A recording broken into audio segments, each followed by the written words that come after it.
Devenez votre expression ultime. Ce que nous vous demandons de faire, c'est de devenir la meilleure et la plus brillante âme possible dans cette incarnation. C'est ainsi qu'il faut vous préparer à bénéficier de la nouvelle ère. Nous sommes également conscients que c'est plus facile à dire qu'à faire, étant donné tout le bagage que vous transportez. Cependant, si vous désirez affronter vos démons, vous trouverez votre vérité.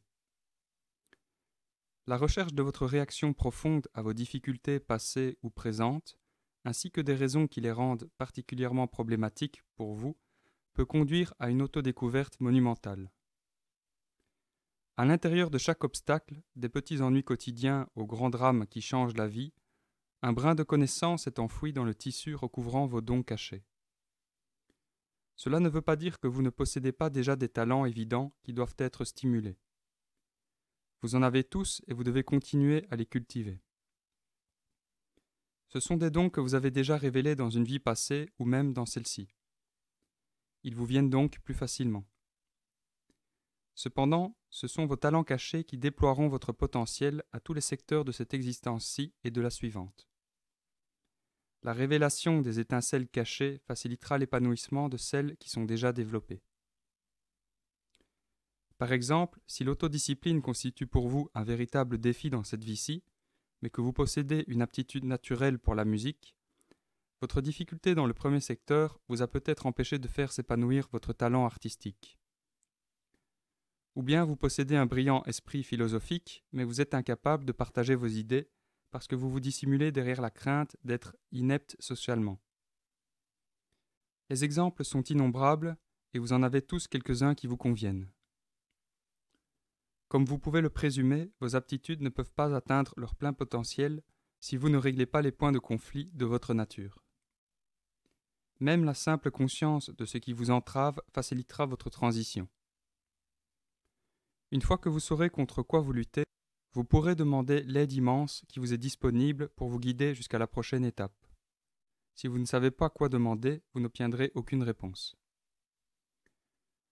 Quand vous vous rendez compte que vos imperfections vous empêchent d'avancer, la guidance est possible et une direction peut s'entrevoir. Si la porte est ouverte, vous verrez au moins quelque peu devant vous et davantage au fur et à mesure que vous avancerez. Si votre porte est fermée ou même verrouillée, il y a peu d'espoir de voir où vous pouvez aller à partir de là.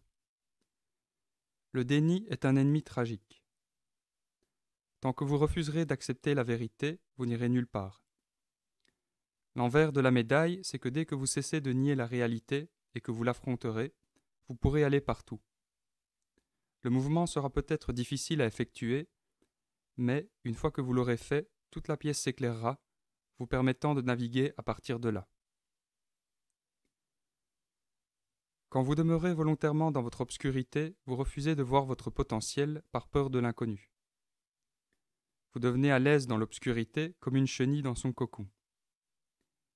Vous ne connaissez rien d'autre et vous pensez que c'est là tout ce que vous êtes. Vous ne vous doutez pas que si vous brisez ce cocon que vous avez créé vous-même, vous deviendrez un papillon, ce que vous devez être. Votre origine et votre fin sont celles d'un papillon. Tout ce qui existe entre les deux, c'est le bonheur de devenir ce que vous êtes déjà. À ce point, ce peut être complexe à comprendre dans un monde spatio-temporel. Mais la création est l'acte même de créer continuellement ce que vous êtes et de le développer. Votre expression ultime, c'est d'être l'expression ultime de Dieu, la lumière ou l'énergie source de l'existence. En ce moment, tout est exactement ainsi dans votre vie afin que vous puissiez voir davantage qui vous êtes. Vous vous attirez la vibration de ce que vous êtes et vous pouvez donc vous confronter avec vous-même quant à ce que vous créez autour de vous.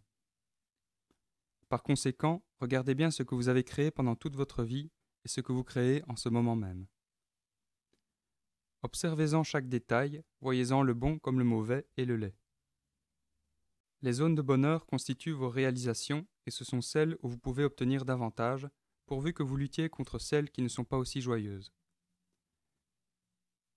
Chaque élément physique et émotionnel de votre environnement est une création poétique par attraction. En apprenant à voir la signification de votre environnement, vous deviendrez conscient des intentions du poète. Le poète, c'est vous, et vous êtes une expression parfaite de la source de vie. Votre préparation au moment de la transition constitue une découverte constante de votre essence intérieure et de la vérité, découverte qui vous permettra de voir l'essence et la vérité des âmes et du monde qui vous entoure. Quand vous vivrez dans cette connaissance de la véritable essence, vous entrerez dans la dimension suivante comme un papillon sort de son cocon.